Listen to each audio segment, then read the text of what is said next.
The front of the unit, you'll see your power jack. This is a cover. When you're storing your camper, you want to put the cover over to keep water off. On this jack, there's two buttons. There's a red button to turn the light on and off, and this is the motor switch. That will raise and lower the unit when you hold the switch down. There's also a manual crank that goes in here.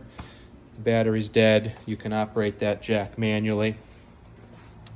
Around to your propane tanks, you're going to see this knob on the back. There's a little pointer, and this turns left and right. This knob is to select which propane tank you want to use. There's also an indicator in the center, which you can see is green. Green tells us right now there is gas in this tank. These are both full right now. When you're not using the unit, you'll want to switch these, shut these valves off, and also below there's a red key switch that you'll see. That's a battery disconnect switch. When you're not using this camper, you're going to want to take the key switch out for storage to prevent the battery from draining. There's a little switch under this light. That's to turn the light on and off. In this compartment, you'll see your power cord, which we're going to show you where that goes. There's also manual cranks in here. This crank is to run your stabilizer legs. This crank is to run the front jack. The batteries are dead. That's where the crank goes for your jack right there. Next is the water fill. This is to fill your onboard freshwater tank. If you're going to go to a campsite that doesn't supply water, you're going to fill this up at home before you go to the campground. There's a drain underneath the camper, and this is where you drain your water from. If you come home from a trip and you haven't used the water that's in your tank, that's going to allow you to drain off any fresh water that's unused. Now towards the back, you're going to see the main water ports for the unit. City water port, this is where you use at a campground. That allows you to connect a city water hose from an outside source to provide direct water into the system. That gets left on usually while you're at a campground. There's also an antifreeze port here, which for the most part doesn't get used unless it's in to get winterized. There's also cable hookups here if you go someplace that has cable. This last port is a special tank flusher. That's only used when you go to empty your holding tanks, which I'm going to back up and show you. Right underneath here, you'll see there's a cap. This is where the wastewater is discharged. There's two valve handles. There's a gray handle on the left, which is smaller, and there's a black handle on the right, which is larger. That black handle is to drain your black water tank, which is for the toilet.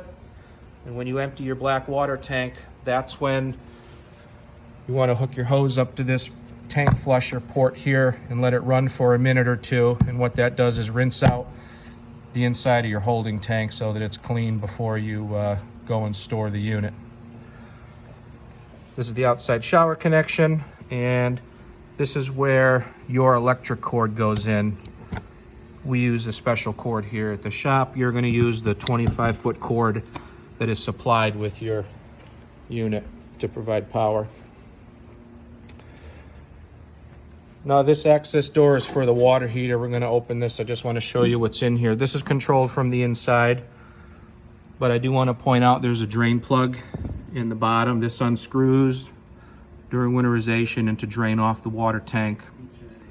There's also a pressure relief valve on the top, and this is something that should be checked to make sure that you've purged the air from the tank before using it. This unit, there's no safety, so if this is dry and you turn it on, you can damage it. So always open this valve and make sure that water comes out. If you hear air, you have to pause for a minute and allow the tank to pressurize.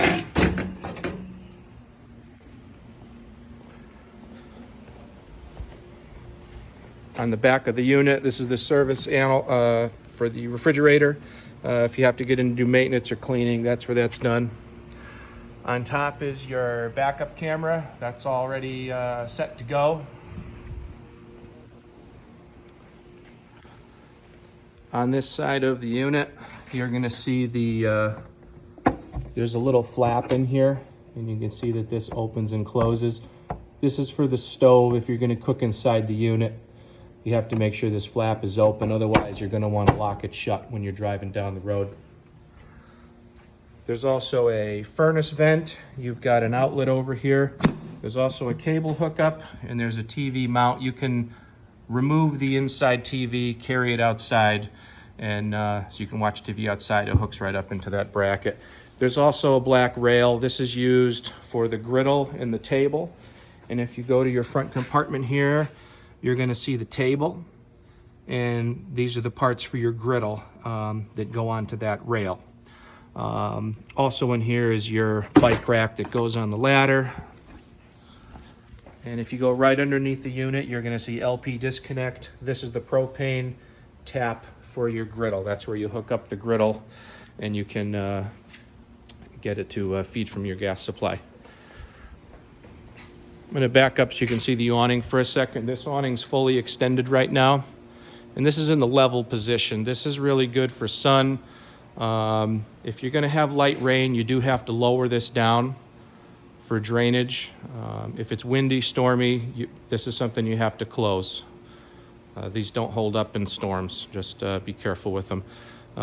What you're going to do, grab it right here, and you're just going to pull this straight down.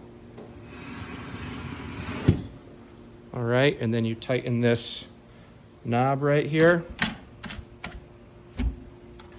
And what that does, that creates additional pitch. As you can see, this allows the water to shut off the awning so it doesn't build up a puddle. This is something you're probably going to want to do on both sides, at least one side, and monitor the awning to make sure that it doesn't start to form a puddle in the center. I'm going to loosen this knob, and that'll allow the awning to spring back to the upright position. On a sunny day, normal conditions, you want this knob loose all the time. That allows this awning to flex and move around a little bit if it needs to. But if you hear this start to bounce around, you're going to want to close this up. These are very important to monitor if you're going to leave it open. Now on these steps just lift in and out.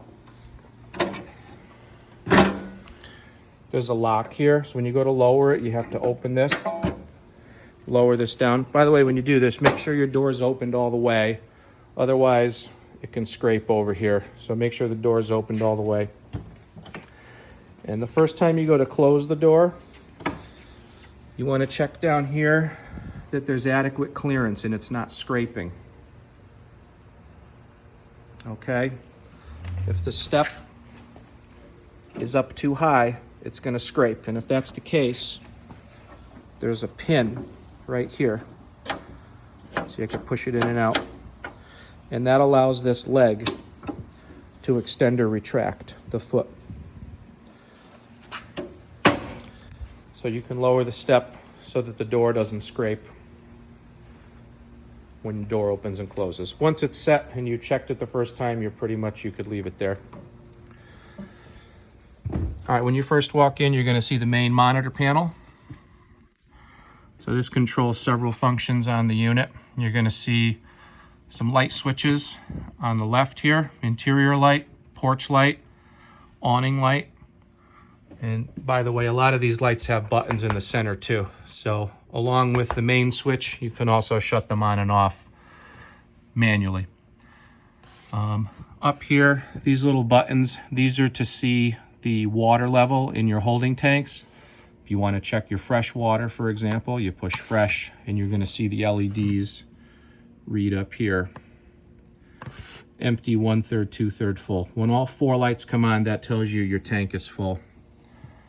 Remember, black is your toilet, gray is your sink and shower, and fresh is if you added fresh water into that tank if you're going to go to a state park or someplace. There's a switch here that says water pump, and what the pump does is pressurizes the system using your onboard water supply. So again, this is something that gets used if you're in a state park or you're boondocking and you don't have a hose where you're camping. This allows you to pressurize your system using onboard water. If you go to a campground with the hose, this pump stays off. This is only used if you're in a self-containment type campground. Next in line, you're going to see water heater. This camper, you can run water heater gas mode or water heater electric mode. Electric's only going to work if you're plugged in, obviously. Gas will work anywhere because that's going to use your onboard propane. The last switch is tank heater, and that switch is in the underbelly. That's if it goes below freezing. That's going to heat the tanks, so hopefully they don't freeze overnight. This switch will open and close your slide out, and the last switch opens and closes the awning. All right, you just hold those down and watch them as they move, and you'll know when they're open or closed all the way. There's also a Wi-Fi booster built into this camper, and that's what this switch is for. If you want to use this feature, you're going to switch this on, and within a minute or two, you'll see that network pop up on your phone or your computer. Passwords there also for you to type in. And there's also a control panel address. You'll have to log into the control panel to configure that device so that it can connect to an existing Wi-Fi network. All right, inside the unit, in this drawer, there's a couple items I want to point out to you. There's a new water filter in this kit. Remember, this is still winterized, so it hasn't had any water in it yet. And there's a wrench here also to install that. I'll show you where that goes in a second. It's a cable wire if you want to hook your TV up outside. This hose is the gas feed. That's for your outside griddle, if you're going to hook up that griddle on the outside. There's also in this bag a heated mattress controller. That's to plug into the bed, so it'll heat up for you. It's the box for your outside camera, and that's your camera screen. There's a radio remote. Taking a couple things out here to show you. This is your tire pressure monitor. This is rechargeable. There's a suction cup in there for your dashboard and stuff. There's a switch on the side, and for this system, all you really do is turn it on. It'll boot up. It's going to show you your tires.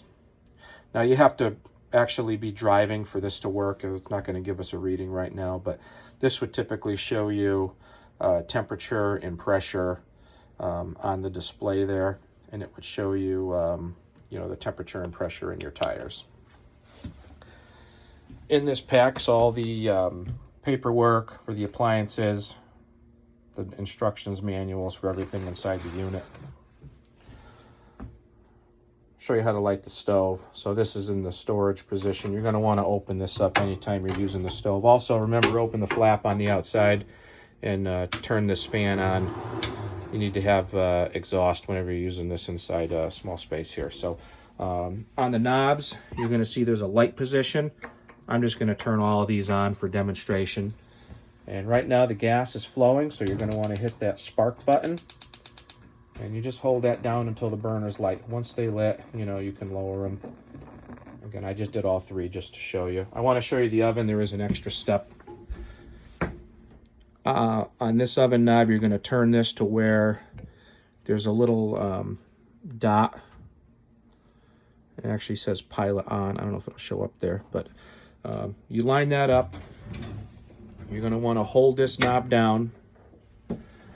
And then in the oven, you're going to see where the pilot light's located.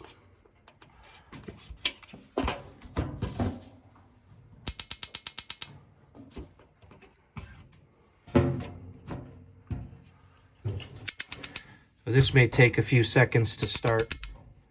Okay, so I'm holding the knob and I'm pushing the igniter, and now you can see there's a blue flame. Once you see the flame, hold your knob for 20 seconds. Then you can let go and you can increase the temperature, and now you can see the burners on. When you're through cooking, turn this all the way to the off position. Don't leave the pilot going all the time. Of course, anytime you're cooking on the oven, make sure the glass is up. The heat comes out right back here.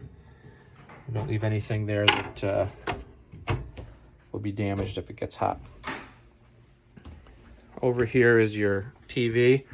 I want to show you behind the TV. There's a green LED and there's a button. You can turn this on and off. What this does is turns on and off the TV antenna. So if you go somewhere with cable, you have to switch that off, okay? Right here, we want to use the antenna. So we're going to leave that on. And if you look on the roof, this knob, this is to rotate the antenna. You can spin the antenna 360 degrees. I'm going to turn the TV on for a second. So this TV, whenever you move to a new location, you have to run an auto scan. We've already done that here, but I want to show you how to do it. On your remote, you're going to press menu. You're going to use the arrows to go over to channel. And then you go down to auto scan. And you're going to hit enter. That's going to find any local stations for you, load them into the TV's memory so that TV can pick up your channels for you. Now the TV has built-in speakers. It's also connected to your radio, which I'm going to show you that. So if I turn this up, on the right side you'll see 3 buttons, 1, 2, 3. So these turn on and off your speakers. 1 is inside. 2, there's way up in the front in the bedroom, bed area. So that's the front. And 3 is for the outdoor. And you see they turn blue once they're switched on. So you got 1, 2, 3. You can put them all on together. There's also a BT. BT is Bluetooth. That's if you want to have music playing from your phone. You can switch on Bluetooth. And if you hit this mode button, if you go over to where it says TV Audio 2, that will play the TV through your built-in speakers. So your speakers are in the ceiling here, various locations. I'm going to shut this off. Oh, AM, FM is just regular radio mode, obviously. Hold this button down. That'll shut that off. And I'm going to shut the TV off too. This also has a DVD player and CD player built in. If you put a CD in or a DVD, it will just automatically start to play. Pretty simple. The little shelf here. If you flip this up, I just want to show you how these arms work. When you go to push this down, you have to go under with your hand and collapse this, okay? Don't just push down on it because you can break it.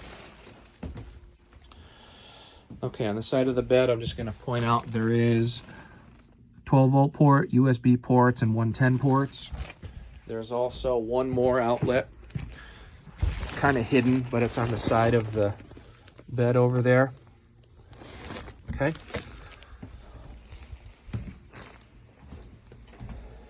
So behind the couch, we have the table stored. Table comes out. You can use it inside, outside. Okay, this black box here, this is the solar panel monitor. And this unit here, you really don't have to do anything with. This operates automatic all the time. It doesn't require you to really do anything. It's just here so that you can monitor what the panel's doing. Right now it says, it's going to say 0 volts in a second here. That's because we're inside, so there's no sunlight on this. But once you're outside in the sun, you'll see the amperage and the voltage go up once the panel gets some sunlight on it. So that's just there to kind of monitor battery voltage and whatnot. Down below, this is the thermostat for your heating and cooling. And on the left, you'll see there's a little button, and it's off right now, of course. But if you wanted to run air conditioning, well, you just slide it over to cool. If you want to run the heat, you slide it over to heat. Set your temperature up here just like you do at home. There is a fan control here. This is related to the air conditioner blower motor. So you can have the air conditioner basically shut off once it reaches the temperature, or you can have the fan continue to circulate air once it's reached temperature. You can choose by using this switch. Auto, it's going to basically shut off once it hits your temperature. If you leave it on the on, the fan will continue to run to help circulate air once it reaches the temperature. And there's a high and a low. At nighttime, you can put it on low, so it's a little quieter.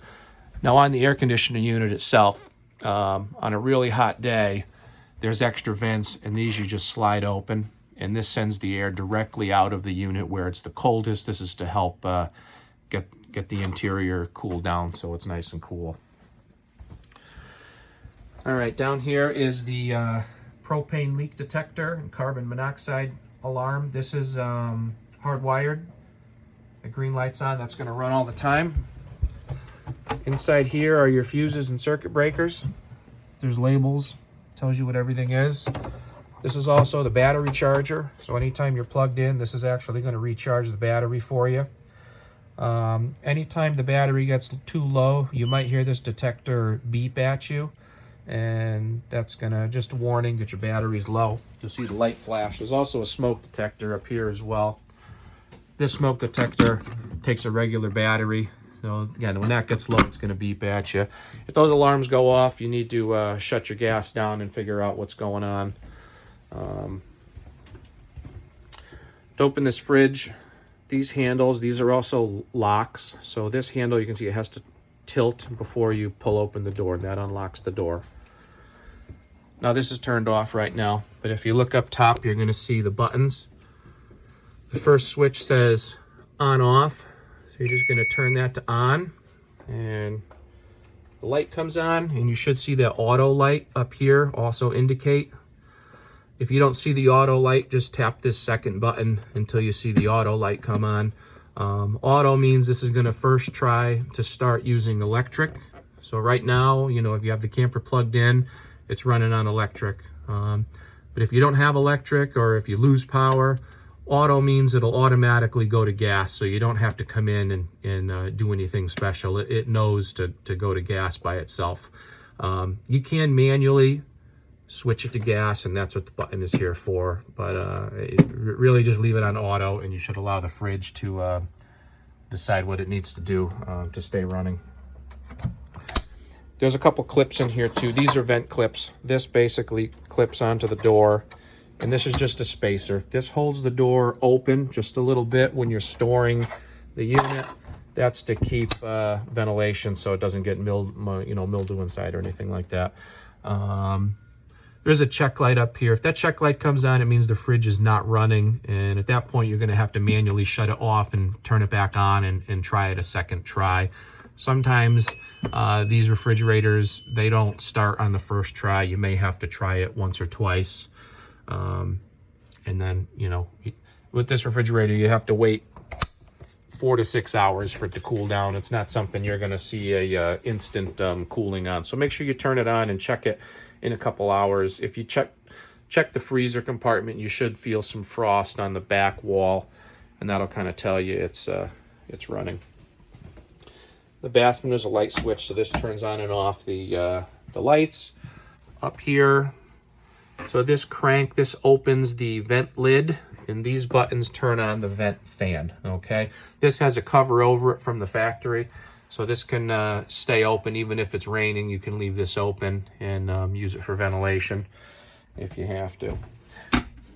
So the toilet, you're going to see there's a foot pedal on the side.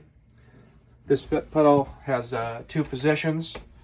If you push it all the way, that flushes, obviously. But if you push it just halfway, that adds water to the bowl. And that's used here because this toilet doesn't automatically fill up with water like a house toilet does. This is something you have to manually fill up before you use it. You want to have extra water in that tank when you're using this so that it can drain properly. So, you know, make sure you remember to add water and then flush it.